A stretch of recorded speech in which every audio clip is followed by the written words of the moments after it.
Hello everyone, I hope कि आप सभी लोग अच्छे से होंगे। इससे पहले के पार्ट में हम लोगों ने होमिसाइड और कल्पेबल होमिसाइड के बारे में जाना था और हमने आपको बताया था कि मर्डर को समझने से पहले आपको होमिसाइड और कल्पेबल होमिसाइड को अच्छे से समझना पड़ेगा। अगर आपको कल्पेबल होमिसाइड नहीं समझ में आया है तो आप मर्डर को नहीं समझ पाएंगे। तो इसलिए पहले कल्पेबल होमिसाइड को समझना जरूरी है। ठीक है, तो अब हम लोगों ने कल्पेबल होमिसाइड को कवर कर लिया। अब जब कल्पेबल होमिसाइड हमारा कवर हो गया, अब हम लोग समझते हैं मर्डर को। देखिए, अब ये जो मर्डर है ये बीएनएस के अंदर सेक्शन 101 के अंदर डिफाइन किया गया है और आईपीसी के अंदर ये पहले सेक्शन 300 के अंदर डिफाइन किया गया था। ठीक है, चलिए आगे बढ़ते हैं। देखिए, अब इसके अंदर जाने से पहले हम लोग ये देखते हैं कि मर्डर के अंदर ध्यान रखिएगा, दो मेन पार्ट है। मर्डर की जो डिफिनेशन है इसके दो मेन पार्ट हैं। इसको याद कर लीजिएगा, दिमाग में बसा लीजिएगा, तभी आप आगे चल के अच्छे से समझ पाएंगे मर्डर और कल्पेबल होमिसाइड के बीच के डिफरेंस को। तो मर्डर की डिफिनेशन के अंदर दो पार्ट है। पहला पार्ट क्या है? जो इसके क्लॉजेज हैं, 4 क्लॉजेज हैं। दूसरा पार्ट क्या है? 5 एक्सेप्शंस है। तो क्या पता चला हमें कि मर्डर के दो पार्ट हैं। एक पार्ट है क्लॉजेज, दूसरा पार्ट है एक्सेप्शंस। एक पार्ट है क्लॉजेस, दूसरा पार्ट है एक्सेप्शंस। तो 4 क्लॉजेस 5 एक्सेप्शन, 4 क्लॉजेस 5 एक्सेप्शंस। ठीक है, तो अब देखिए ये मर्डर लिखा हुआ है। मर्डर के अंदर 4 क्लॉजेस दिए गए हैं। 4 क्लॉजेस में इंटेंशन, इंटेंशन, इंटेंशन, नॉलेज। ठीक है, वो क्या लिखा हुआ है अभी हम लोग आगे चल के समझेंगे। और इसके अंदर 5 एक्सेप्शंस दिए गए हैं जो इसी सेक्शन के आखिरी में दिए गए हैं। यानी जो मर्डर जहां पे डिफाइन किया गया है आप एंड में देखेंगे इसके एक्सेप्शंस दिए गए हैं। अब 4 क्लॉजेस 5 एक्सेप्शंस, इनका रोल क्या है? देखिए, इससे पहले के पार्ट में हम लोगों ने जाना था कि होमिसाइड से कल्पेबल होमिसाइड बनता है। तो अब मान लीजिए कि होमिसाइड से कल्पेबल होमिसाइड बन गया। अब जो होमिसाइड कल्पेबल होमिसाइड बन चुका है, अब अगर कल्पेबल होमिसाइड जो है वो मर्डर के दिए हुए 4 क्लॉजेस में से किसी एक क्लॉज के अंदर फॉल करता है। मान लीजिए कि कोई होमिसाइड कल्पेबल होमिसाइड बन गया, ठीक, यहां तक कोई डाउट नहीं है। अब अगर ये बनने के बाद भी वो मर्डर के दिए हुए 4 क्लॉजेस में से किसी एक क्लॉज के अंदर फॉल करेगा तो वही जो है मर्डर बन जाएगा। समझ में आ गया आपको? अब इधर है 5 एक्सेप्शन। 5 एक्सेप्शन क्या कहना चाह रहे हैं? 5 एक्सेप्शन के अंदर अगर कोई एक्ट फॉल करेगी, यानी मान लीजिए कि कोई कल्पेबल होमिसाइड है, अब वो इसके 4 क्लॉजेस में से किसी एक क्लॉज में फॉल हो गया तो आप कहेंगे कि सीधा सीधा मर्डर। सर ने यही बताया और यही सच बात है कि यानी कल्पेबल होमिसाइड, अगर मान लीजिए कि ये जो 4 क्लॉजेस दिए गए हैं मर्डर के, इनमें से किसी एक क्लॉज में भी फॉल करा कल्पेबल होमिसाइड तो ये मर्डर हो जाएगा। यहां तक समझ में आ गया आपको? बिल्कुल सही बात है, ये मर्डर हो गया। अब लेकिन ये मर्डर तो हो गया, लेकिन अगर मर्डर बनने के बाद ये इसके दिए हुए किसी भी 5 एक्सेप्शन में से किसी एक एक्सेप्शन में फॉल कर गया तो ये फिर कन्वर्ट होके क्या बन जाएगा? Culpable homicide not amounting to murder. यानी फिर वापस ये क्या बन जाएगा? ये फिर कल्पेबल होमिसाइड बन जाएगा। समझ आया? अभी नहीं आया होगा, आगे समझ में आएगा। ठीक है, तो यहां तक अगर आपको क्लियर हो गया, आइए आगे बढ़ते हैं। देखिए, अब इसके बाद हम लोग यहां पे फिर से समझते हैं इसको। देखिए, अब फिर से देखिएगा, हम लोगों ने जाना था कि सबसे पहले हमें मर्डर पता करने से पहले सबसे पहले हमें यह देखना है क्या कोई होमिसाइड हुआ है। हाँ, हुआ है। अब वो होमिसाइड हमने आपको बताया था कि लॉफुल भी हो सकता है, अनलॉफुल भी हो सकता है। अगर लॉफुल हो गया तो फिर हमें मर्डर पता करने की जरूरत ही नहीं, क्योंकि वो तो जस्टिफाइड होगा या एक्सक्यूजेबल होगा, फिर उसका केस हट गया। अब पता चला कि वो अनलॉफुल होमिसाइड है। फिर हमने आपको बताया था अनलॉफुल होमिसाइड कई तरीके के होते हैं, जैसे culpable homicide, murder, causing death by negligence, कई तरीके के होते हैं। अब अगर पता चला कि ये होमिसाइड जो है ये अनलॉफुल होमिसाइड है और उसमें कल्पेबल होमिसाइड है, तो कल्पेबल होमिसाइड एक सेपरेट ऑफेंस है बीएनएस के अंदर। अब अगर ये कल्पेबल होमिसाइड है तो देखिए, कल्पेबल होमिसाइड सीधा तौर पे सेक्शन 105 बीएनएस के अंदर पनिशेबल है। हमने आपको बताया था इसके अंदर कितनी सजा चलती है। इसके अंदर मर्डर के कंपैरिजन में कम सजा है। मर्डर की सजा के कंपैरिजन में इसके अंदर कम सजा होती है कल्पेबल होमिसाइड के अंदर। ठीक है, मर्डर के अंदर मिनिमम उम्र कैद है। मर्डर के अंदर मिनिमम उम्र कैद है, इसके अंदर मैक्सिमम उम्र कैद है। ठीक है, तो अब ये कल्पेबल होमिसाइड हो गई। अब देखिएगा, अब ये कल्पेबल होमिसाइड हो गई, ये पता चल गया कल्पेबल होमिसाइड है। अब अगर ये कल्पेबल होमिसाइड जो मर्डर की डेफिनेशन दी गई है सेक्शन 101 बीएनएस के अंदर, उसके 4 क्लॉजेस हैं, 5 एक्सेप्शन है, यही बताया है। उसके 4 क्लॉजेस में से किसी एक क्लॉज के अंदर ये कल्पेबल होमिसाइड अगर फॉल करता है तो ये क्या बन जाएगा? यही मर्डर बन जाएगा, अगर उसके किसी भी एक क्लॉज में फॉल करा। कोई दिक्कत ही नहीं है, तो फिर वो मर्डर के लिए पनिशमेंट फॉर मर्डर उसके अंदर लग जाएगी। ठीक, ये हो गया। अब लेकिन मान लीजिए कि वो मर्डर के क्लॉजेस में तो चला गया, मर्डर में क्लॉजेस में तो चला गया, लेकिन उसके अंदर जो 5 एक्सेप्शंस दिए हैं उनमें से कोई एक्सेप्शन उसके ऊपर अप्लाई हो गया। अगर वो एक्सेप्शन अप्लाई हो जाएगा तो फिर मर्डर नहीं रहेगा, फिर क्या बन जाएगा, फिर वो कल्पेबल होमिसाइड बन जाएगा। देखिए यहाँ पे एरो बनी हुई है, वो फिर कल्पेबल होमिसाइड बन जाएगा। तो अगर मर्डर के क्लॉजेस में गया तो ये मर्डर बन गया, लेकिन उसके बाद मान लीजिए, यहाँ पे मैं एरो खींच देते हैं, अगर मान लीजिए कि मर्डर में तो गया, लेकिन मर्डर में आने के बाद जो एक्सेप्शंस दिए हैं 5 मर्डर की डिफिनेशन में, उनमें से किसी एक एक्सेप्शन के अंदर फॉल करा, तो देखिए फिर वापस कल्पेबल होमिसाइड बन गया। अब आपसे एग्जाम में क्वेश्चन कैसे पूछता है कि culpable homicide when amounts to murder and when it does not amount to murder. Culpable homicide कब मर्डर बन जाता है और ये कब मर्डर नहीं बनता है। तो सीधा सीधा सा जवाब है, अगर कल्पेबल होमिसाइड मर्डर के दिए हुए 4 क्लॉजेस में से किसी एक क्लॉज के अंदर फॉल करता है तो यही culpable homicide amounts to murder हो जाता है। अब when it does not amount to murder, अगर यही कल्पेबल होमिसाइड मर्डर की डिफिनेशन में तो गया, 4 में से किसी एक क्लॉज में तो फॉल करा, लेकिन उसके ऊपर जो मर्डर के अंदर 5 एक्सेप्शंस दिए हैं उनमें से कोई एक्सेप्शन अप्लाई हो गया, तो ये फिर क्या बन जाएगा, culpable homicide not amounting to murder. तो ये एक सिचुएशन हो गई। दूसरी सिचुएशन कि ये कल्पेबल होमिसाइड है पर इस पे मर्डर के 4 क्लॉजेस में से कोई भी एक क्लॉज अप्लाई नहीं हो रहा है। भाई ये कल्पेबल होमिसाइड तो है ही है, अगर 4 में से एक क्लॉज हो जाएगा तो मर्डर बन जाएगा, लेकिन 4 में से कोई भी एक क्लॉज नहीं अप्लाई हो रहा, तब क्या होगा, तो फिर ये कल्पेबल होमिसाइड तो रहेगा ही रहेगा, जो सेक्शन 105 के अंदर पनिशेबल होगा।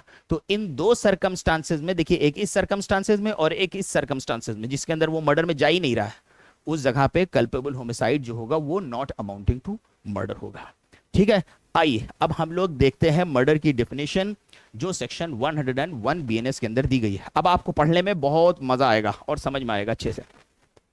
सेक्शन 101 डिफाइन कर रहा है मर्डर को। अब देखिए डेफिनेशन कैसे शुरू हो रही है, except in the cases hereinafter excepted. Except उनको छोड़ के, एक्सेप्ट इन द केसेस उन केसेस को छोड़ के जो हियर इन आफ्टर यानी इसके बाद, ये जो डेफिनेशन है, डेफिनेशन में बताया था हमने 2 पार्ट है, 4 क्लॉजेस 5 एक्सेप्शन, 4 क्लॉजेस 5 एक्सेप्शन। तो कह रहा है except in the cases hereinafter accepted, उनको छोड़ के जो आगे 5 एक्सेप्शन दिए हैं, उन सिचुएशन को छोड़ के जो 5 एक्सेप्शंस दिए हैं, कल्पेबल होमिसाइड ही मर्डर है, यानी कल्पेबल होमिसाइड ही मर्डर बन जाता है। तो यानी मर्डर होने के लिए पहले क्या चीज जरूरी है, होमिसाइड, फिर क्या चीज होना जरूरी है, कल्पेबल होमिसाइड, फिर क्या होना जरूरी है, यही कल्पेबल होमिसाइड जो है। अगर कह रहा है except in the cases hereinafter accepted, अगर वही कल्पेबल होमिसाइड जो है, जो उसके अंदर एक्सेप्शंस दिए गए, अगर उनके अंदर नहीं जाता है, फॉर एग्जांपल कल्पेबल होमिसाइड इसके किसी क्लॉजेस में जाता है और उसके ऊपर एक्सेप्शन अप्लाई नहीं होता है, तो यही कल्पेबल होमिसाइड जो है वो मर्डर में कन्वर्ट हो जाएगा। कब, मर्डर में कब कन्वर्ट होगा, अब देखिए ये बता रहा है, एक एक क्लॉज, 4 क्लॉजेस हैं, अब एक एक क्लॉज है, ए बी सी, क्या क्या है 4 क्लॉजेस, आइए दिखाते हैं आपको। ये कह रहा है if the act by which the death is cause is done with the intention of causing death. ये कह रहा है कि जिस एक्ट से डेथ कॉज हुई है, मान लीजिए कि हमने कोई एक्ट किया, अब यहां पे एक्ट का मतलब आपको पता है, इसके अंदर इलीगल ओमिशन भी आ जाएगा, इसके अंदर एक सिंगल एक्ट भी आ जाएगा और सीरीज ऑफ एक्ट्स भी आ जाएंगे। लिखा हुआ है एक्ट, लेकिन इसको पढ़ा जाएगा प्लूरल, तो सिंगुलर और प्लूरल दोनों आ जाएंगे इसके अंदर, एक्ट एक्ट्स दोनों आ जाएंगे। ठीक है, तो किसी को बार बार मार के मारो या एक बार में मारो, तो अगर कोई ऐसा act by which the death is cause, जिससे डेथ हो जाती है, डेथ किसकी, ह्यूमन बीइंग की, और हम लोगों ने कल्पेबल होमिसाइड में पढ़ा था ह्यूमन बीइंग में चाइल्ड इन द मदर्स वोम नहीं आएगा for the purpose of culpable homicide, जब तक कि वो मां के पेट से थोड़ा सा बाहर ना निकल आए। और उसके बाद अगर उसकी डेथ हो जाती है, तो अगर किसी एक्ट से डेथ कॉज होती है with the intention of causing death, तो अगर हम किसी की डेथ कॉज करते हैं विद द इंटेंशन ऑफ, जान से मारने की नियत से अगर हम किसी की डेथ कॉज करते हैं, तो वही मर्डर है। अब आप कहोगे सर ये बात तो कल्पेबल होमिसाइड में भी लिखी है, बिल्कुल लिखी है, क्यों लिखी है अभी आगे चल के समझेंगे। तो हमें यह पता चला कि अगर जान से मारने की नियत से हमने कोई भी एक्ट किया, एक्ट के अंदर कुछ भी हो सकता है, मान लीजिए कोई बिल्डिंग के किनारे एकदम खड़ा हुआ है, हम उंगली से ऐसे कर दें, ये तो कितना हल्का सा एक्ट है, लेकिन ये भी काउंट हो जाएगा और मर्डर के लिए हम लाइबल हो जाएंगे। ठीक है, तो कोई किसी को कैसे भी मारे, जहर दे के मारे, पानी में डुबो के मारे, आग से जला के मारे, गोली से मारे, वो सब इसके अंदर आ जाएगा। खाना ना दे के मारे, मान लीजिए कि जानबूझ के नहीं मार रहा है, उस इंसान को बस खाना नहीं दे रहा है, वो भूखे पेट रहते रहते मर जाएगा, वो भी एक्ट के अंदर आ जाएगा। ठीक है, दूसरा if the act by which the death is cause, अब कह रहा है अब एक्ट जिससे डेथ कॉज हुई है उसको किया गया है किस इंटेंशन से, उसको किया गया है बॉडली इंजरी देने की इंटेंशन से किया गया है। मतलब पहले वाला तो समझ में आ गया कि जान से मारने की नियत से हमने कोई भी एक्ट किया वो बन जाएगा मर्डर, ठीक है। अब लेकिन कह रहा है कि जान से मारने की नियत नहीं है, लेकिन किसी को बॉडीली इंजरी देने की नियत है, ठीक है। फॉर एग्जाम्पल किसी को मारा हमने सर के ऊपर, किसी के ऊपर लाठी से मारा, किसी के ऊपर तलवार से मारा, लोहे के रॉड से मारा, ठीक है, गर्दन के पास मारा, तो चोट पहुंचाना। If the act by which the death is cause, जिससे जान जा रही है, उस एक्ट को with the intention of causing such bodily injury, ऐसी बॉडली इंजरी देने की नियत से किया गया है जिसको ऑफेंडर जानता है। अब देखिए कल्पेबल होमिसाइड में लिखा हुआ है, वहां पे भी यही बात लिखी हुई है, with the intention of causing such bodily injury as is likely to cause death. वहां पे लिखा हुआ है कि आप किसी इंटेंशन, आप अपनी किसी को चोट पहुंचाने की इंटेंशन से किसी को ऐसी चोट देते हो जिससे जान जा सकती है। मतलब समझिएगा एग्जाम्पल, हमारी किसी से लड़ाई हुई, हमारी किसी से लड़ाई हुई और फॉर एग्जाम्पल हमने सोचा कि इसको सबक सिखाएंगे, हम इंतजार करते रह करते, अब वो हमें दिख गया, अब हमें दिखा, हमने उठाया लाठी दिखी, हमने जल्दी गए, हमने जाके उसके सर पे मार दिया कस के, या बैट मिला हमने जाके उसके सर पे मार दिया, वो जा रहा था हमने जाके सर पे मार दिया। अब यहां पे हमें मार दिया, हमारी इंटेंशन क्या थी, हमारी इंटेंशन सिर्फ उसको बॉडीली इंजरी पहुंचाने की थी। अब लेकिन जो हमने बॉडीली इंजरी पहुंचाई है इससे जान जा सकती है, जान जा सकती है। अब अगर उसकी जान चली गई तो क्या होगा, कल्पेबल होमिसाइड है। लेकिन ये कह रहा है कि अगर आप बॉडीली इंजरी पहुंचाते हो और आपको पता है कि आप जो बॉडीली इंजरी पहुंचा रहे हैं उससे जान जा सकती है। अब हमें पता है कि जिससे हमारी लड़ाई हुई थी इसकी अभी कल ही सर्जरी हुई है, ओपन हेड सर्जरी हुई है, अगर इसको मार देंगे तो ये मर सकता है। हमें पता है, नॉलेज है हमें इस चीज की, और उसके बाद हम मार दें उसको तो उस जगह पे हम लाइबल हो जाएंगे मर्डर के लिए। ध्यान रखिएगा, कल्पेबल होमिसाइड में हमें नॉलेज नहीं है, बस हमने मार दिया जाके और पता चला अरे बाप जान ही चली गई उसकी, हम तो खाली चोट देना चाह रहे थे भाई, हम गए हमने बैट से मारा, बैट में लगी हुई थी कील, हम तो भाई उसको चोट देना चाह रहे थे कि बैट ऐसे ऐसे ऐसे मारेंगे, बैट में निकली हुई थी कील, वो घुस गई सर में, हम कहा ये क्या हो गया, जान चली गई, क्या बना, कल्पेबल होमिसाइड। लेकिन पहले से ही कील लगी हुई है, हमें पता है अगर हमने मारा तो जान जा सकती है। नॉलेज मटेरियल ऑफेंडर की, समझ में आ गया, यही चीज इसको कल्पेबल होमिसाइड से अलग करता है। उसमें नॉलेज नहीं है, हमने ऐसे बैठ करके मार दिया, बात बता रहे जान चली गई, हमारी इंटेंशन थी चोट पहुंचाने की, लेकिन बॉडली इंजरी ऐसी थी जिससे जान जा सकती, बट हमें नहीं पता था। इसमें हमें पता है कि जान जा सकती है।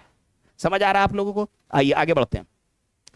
अब ये तो स्पेशल केस हो गया, स्पेशल केस हो गया कि ऑफेंडर को पता है कि जान जा सकती है, ठीक है, हटा दिया इसको। अब तीसरा आया, if the act by which the death is cause is done with the intention of causing bodily injury to any person. अब कह रहा है कि ये तो स्पेशल केस हो गया कि जहां हमें पता है कि जान जा सकती है, स्पेशल केस को हटा दे, नॉर्मल सर्कमस्टांसेस में आते हैं। अब नॉर्मल सर्कमस्टांसेस में अगर हमने किसी को मारा चोट, हमें नहीं पता कि उसकी जान जा सकती है, लेकिन नॉर्मल सर्कमस्टांसेस में जैसे मेरी किसी से लड़ाई हुई, अब मैंने सोचा इसको सबक सिखाते हैं, वो किसी टाइम निकल के जा रहा था, अब हमने सोचा कि अब हम उसको सबक सिखाते हैं। हमने क्या करा, हमने तलवार उठाई, उठाई और मार दिया उसके गर्दन के पास, पेट पे मार दिया।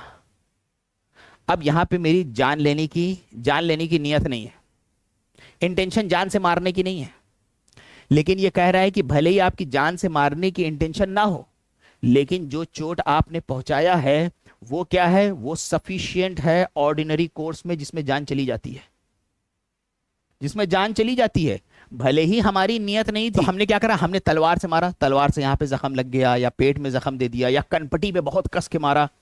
तो अब जो हमने, भले ही हमारी जान से मारने की नियत नहीं थी, लेकिन जो बॉडीली इंजरी हमने दिया वो तो सफिशिएंट होती है ना ऑर्डिनरी कोर्स ऑफ नेचर में, कि जान चली जाए, उसके बाद जान चली जाएगी तो हम किसके लिए लायबल हो जाएंगे, मर्डर के लिए।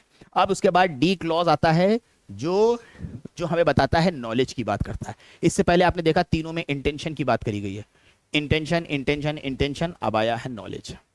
अब ये कह रहा है कि हो सकता है कि एक इंसान दूसरे इंसान को मारना नहीं चाहता था, उसके लिए अच्छा ही सोच रहा था। अब आप सोचिए, अगर हम किसी के लिए अच्छा सोच रहे हैं फिर भी ये केस मर्डर के अंदर जा सकता है। आमतौर पे बच्चे, स्टूडेंट्स क्या सोचते हैं कि सर अगर इंटेंशन होगी तो वो मर्डर हुआ, इंटेंशन नहीं होगी तो कल्पेबल होमिसाइड। बिल्कुल गलत कॉन्सेप्ट, ऐसा है ही नहीं कि अगर किसी को जान से मारने की इंटेंशन होगी तभी मर्डर होगा, नहीं तो नहीं होगा। इस केस के अंदर अगर आपकी इंटेंशन नहीं भी है जान से मारने की तब भी आप लाइबल हो सकते हो। जैसे आपको एक एग्जांपल देते हैं, हम छत पे खड़े हुए हैं, नीचे बहुत सारे लोग खड़े हुए हैं, हमने भीड़ खड़ी हुई है, भीड़ के ऊपर 2 टन की एसी उठाया और लोगों के ऊपर फेंक दिया। मेरी किसी से कोई दुश्मनी नहीं है, अब उसमें कोई मर गया भीड़ में। जब हमें प्रोसिक्यूट किया गया मर्डर के लिए तो हम कहने लगे भाई मैं क्यों मारूंगा उन लोगों को, हम तो इसी मजाक में खेल रहे थे, मैं क्यों मारूंगा, मेरी कोई दुश्मनी थोड़ी है उन लोगों से, मैं तो जानता भी नहीं था उन लोगों को। कोर्ट कहेगा तुम्हें नॉलेज नहीं थी कि जो तुम काम कर रहे हो इतना इमिनेंटली डेंजरस है कि हर प्रोबेबिलिटी में डेथ कॉज कर देगा।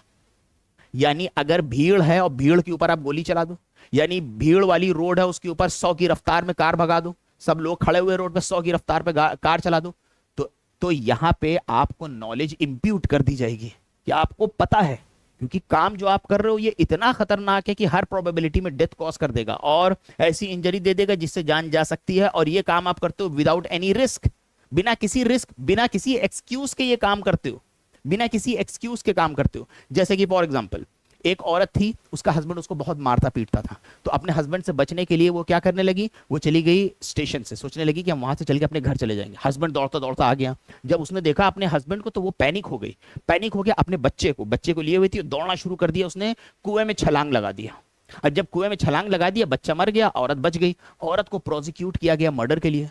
तो औरत का कहना था कि कोर्ट, पहले औरत ने कहा मैं अपने बच्चे को क्यों मारूंगी, मैं अपने और अपने बच्चे को अपने हस्बैंड से बचाने के लिए कूदी। अब देखिए कोई अपने बच्चे को मारेगा, लेकिन उसको मर्डर के लिए प्रोसिक्यूट किया गया, औरत को प्रोसिक्यूट किया गया मर्डर के लिए, लेकिन वो मर्डर के लिए, अपने बच्चे के मर्डर के लिए वो बच गई, बच्चा मर गया, लेकिन वो मर्डर के लिए लायबल नहीं। क्यों? क्योंकि उसके पास यहां पास एक एक्सक्यूज था, excuse for incurring the risk. उसी तरीके से आपको एक एग्जांपल और देते हैं। मान लीजिए एक सपेरा है, एक सपेरा है, वो कहता है कि मैं सांप का काटा ठीक कर सकता हूं।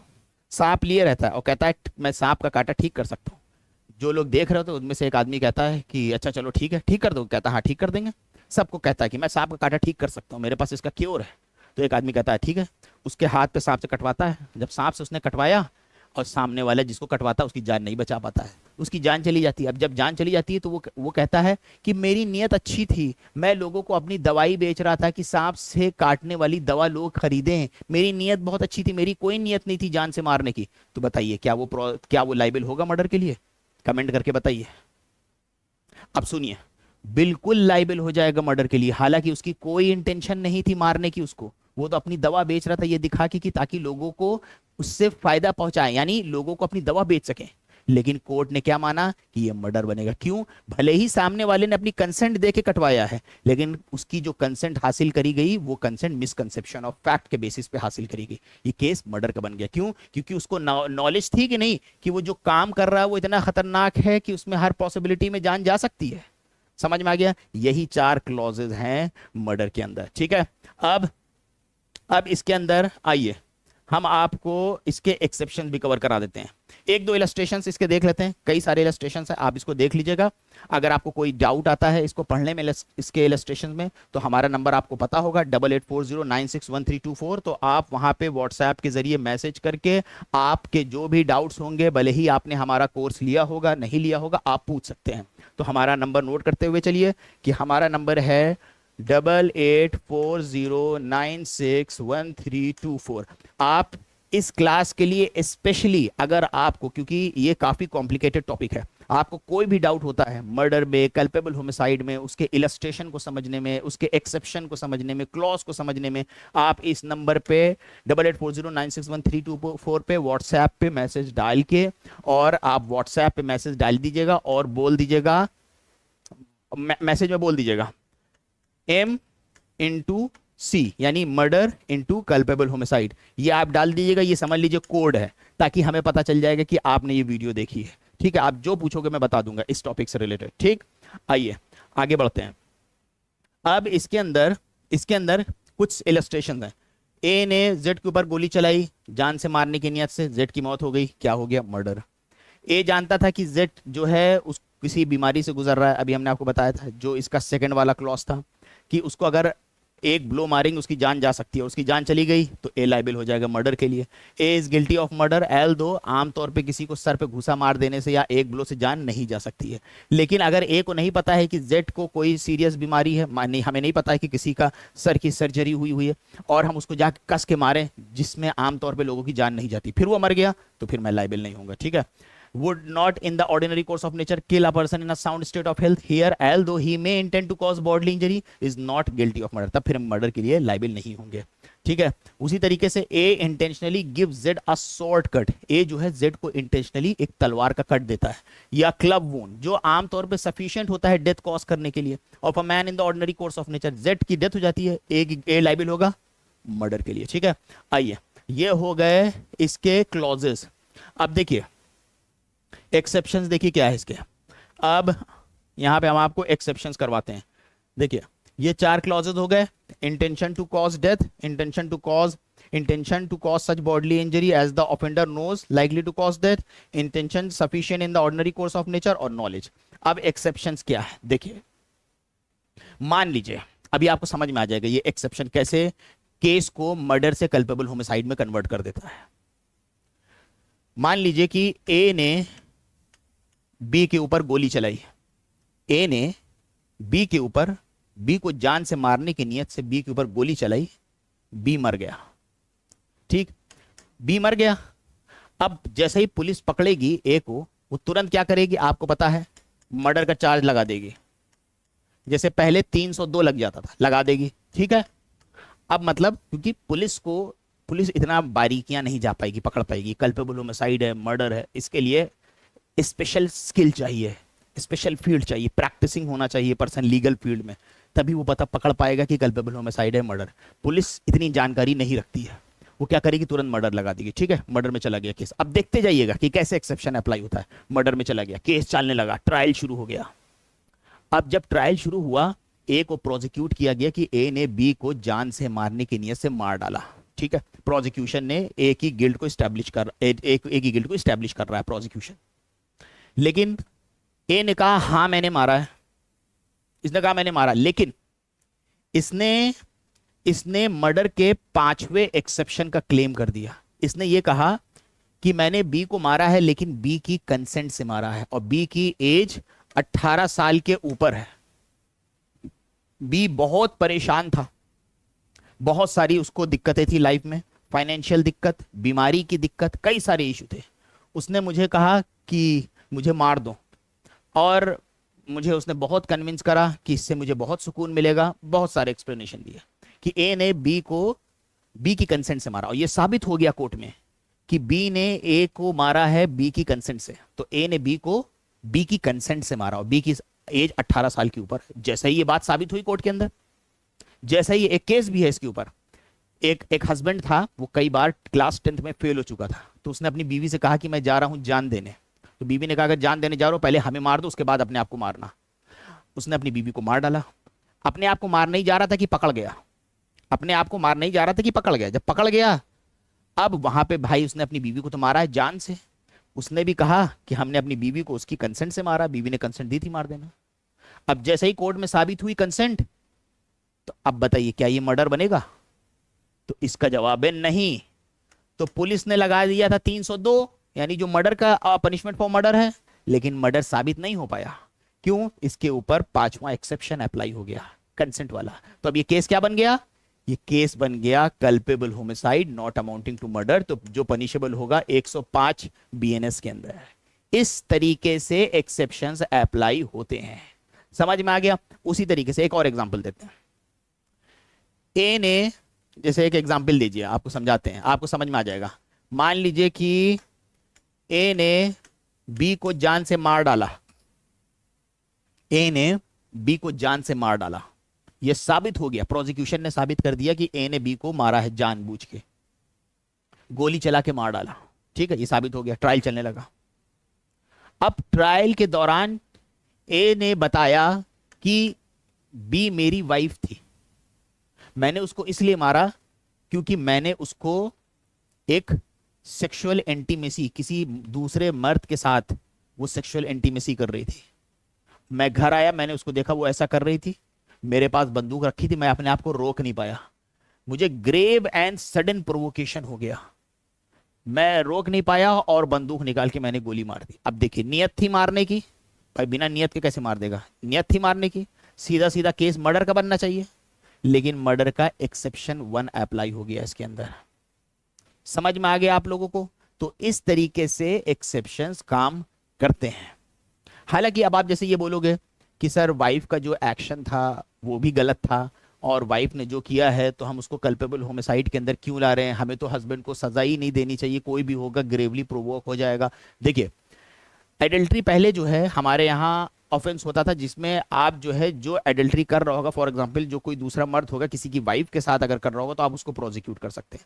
हालांकि इसको जेंडर न्यूट्रल बनाना चाहिए था, लेकिन सुप्रीम कोर्ट का जो रूलिंग आई है उसको मैं सही नहीं मानता हूं, क्योंकि ये एक तरीके से एडल्ट्री को बढ़ावा देती है कि आपको जेंडर न्यूट्रल बनाना चाहिए, और ये सुप्रीम कोर्ट का जजमेंट ठीक नहीं है। ठीक है, तो कोई भी क्रिटिसिज्म के दायरे के बाहर नहीं होता है डेमोक्रेसी के अंदर, तो ये जजमेंट को मैं सही नहीं मानता हूँ, ये गलत जजमेंट है कि आप जो है एडल्ट्री को बढ़ावा दे रहे हो, आपने इसको खत्म कर दिया कि ये कोई ऑफेंस ही नहीं है। तो इसको दोनों लोगों के लिए ऑफेंस होना चाहिए, चाहे हस्बैंड करे चाहे वाइफ करे। ये एक तरीके का बिट्रेयल है अपने पार्टनर के साथ। जैसे कोई इंसान देश के साथ गद्दारी करेगा तो आपको कैसा लगेगा, उसी तरीके से कोई पार्टनर दूसरे पार्टनर के साथ गद्दारी करेगा तो कैसा लगेगा। तो इसी तरीके से ये बिट्रेयल है और इसको माफ नहीं करना चाहिए, ये खाली ग्राउंड ऑफ डिवोर्स है। तो इस वजह से आप वो बोलेंगे, वो आपका अपना समझना है, लेकिन जो अभी का एप्लीकेशन है वो ये है। तो इस तरीके से इसके अलग अलग एक्सेप्शंस जो है वो अप्लाई होते हैं। तो आई होप कि आप लोगों को इतनी क्लैरिटी आई होगी। तो एक बार हम आपको बस मर्डर और कल्पेबल होमिसाइड के सारे जो कंपैरिजन है एक जगह पे रख के कंपेयर करवा देते हैं। देखिए, अब यहाँ पे आपके सामने दोनों पॉइंट्स लिखे हुए हैं, कल्पेबल होमिसाइड की डिफिनेशन और मर्डर की डिफिनेशन, एक एक कंपेयर करते हैं। कल्पेबल होमिसाइड सेक्शन 100 में डिफाइन की गई है, मर्डर सेक्शन 101 बीएनएस में। दोनों में लिखा है a person commits culpable homicide if the act by which the death is cause, जो जिससे डेथ कॉज हो रही है, कल्पेबल होमिसाइड के लिए बोला गया है, with the intention of causing death, उसको जान से मारने की नियत से किया गया है, तो कल्पेबल होमिसाइड है। और अगर किसी की डेथ कॉज हो रही है, अगर उसको जान से मारने की नियत से किया गया है, तो मर्डर भी है। अब बच्चे यहीं पे कंफ्यूज, सर इसमें भी लिखा हुआ है with the intention of causing death, तो ये कल्पेबल होमिसाइड बन रहा है, यहाँ पे भी लिखा है with the intention of causing death, ये मर्डर बन रहा है। इसको कैसे समझे? वो इस वजह से है कि अगर मान लीजिए, हमने आपको क्या बताया, मर्डर बनने के लिए पहले किसी ऑफेंस का कल्पेबल होमिसाइड बनना जरूरी है, उसके बाद ही वो मर्डर में कन्वर्ट होता है। ठीक है, तो पहले कोर्ट ये चेक करता है कि ये कल्पेबल होमिसाइड बन रहा है कि नहीं, उसके बाद मर्डर का ट्रायल शुरू होगा ना। तो कल्पेबल होमिसाइड बन रहा है। अब मान लीजिए कि ए ने बी को जान से मारने की नियत से मारा, जान से मारने की नियत से मारा। अब अगर हमें ए बी को अगर जान से मारने की नियत से मारता है, तो आमतौर पे आप याद रखिएगा केस हमेशा मर्डर का ही बनेगा, अगर किसी की जान से मारने की नियत है, क्योंकि यहाँ पे लिखा हुआ है जान से मारने की नियत, अब यहाँ पे भी लिखा हुआ है। तो फिर कैसे समझा जाए, तो कल्पेबल होमिसाइड में कैसे जाएगा? देखिए, जान से मारने की नियत तो ये थी, लेकिन पता चला सामने वाले की कंसेंट से मार दिया, या सामने वाले ने ग्रेवली एंड सडनली प्रोवोक कर दिया था, तो उसका केस तो एक्सेप्शन में चला गया ना। तो अगर एक्सेप्शन में जाएगा तो वो फिर कन्वर्ट होकर यहाँ पे आ जाएगा। इसलिए दोनों में इंटेंशन दी गई है। समझ आ गया? दूसरा, with the intention of causing such bodily injury as is likely to cause death, या मान लीजिए कि जान से मारने की नियत नहीं थी मेरी, लेकिन मेरी इंटेंशन थी उसको ऐसी इंजरी देने की, ऐसी चोट पहुंचाने की जिससे जान जा सकती है। किसी के सर पे मार दिया लाठी, किसी के पेट पे कस कस के घूसे मार दिए, तो ये ऐसे एक्ट जान जा सकती है कि नहीं? तो इसमें 50-50% चांस है जान जा सकती है। लेकिन वही अगर आप बॉडली इंजरी देते हैं और देने के दौरान आपको पता है कि जान जा सकती, पता है, यहाँ पे पता नहीं है, यहाँ पे पता है कि जान जा सकती है, जो जिस तरह से हम इंजरी पहुंचाने जा रहे हैं, अगर इसमें केस आ जाएगा तो मर्डर का बन गया। ठीक, आइए आगे कंपेयर करते हैं। उसके बाद जो सी क्लॉज है मर्डर का, ये कहता है कि या तो आप किसी को ऐसी बॉडली इंजरी दो जो बॉडली इंजरी आमतौर पे सफिशिएंट होती है जिससे डेथ कॉज हो जाती है, तो भी वो मर्डर का बन जाएगा। जैसे किसी को, अब देखिए इसके अंदर बहुत सारे फैक्टर्स मैटर करते हैं, जब फैक्ट्स होंगे उसके अंदर कई सारी चीजें देखी जाएंगी। कैसे पता किया जाएगा कि कितनी गहरी चोट थी, जैसे कि पर्सन कितनी दिन तक हॉस्पिटलाइज हुआ, कितनी दिन के बाद डेथ हो गई। देखिए, अगर बहुत खतरनाक चोट होगी तुरंत मर जाएगा ऑन द स्पॉट, किसी के सर पे लाठी मारा ऑन द स्पॉट मर जाएगा, 1 घंटे के दौरान या थोड़ी देर में मर जाएगा। मर जाएगा कि नहीं, कोर्ट ऐसे पता करेगा कितनी दिन तक हॉस्पिटलाइज रहा, कितनी देर में मौत हुई।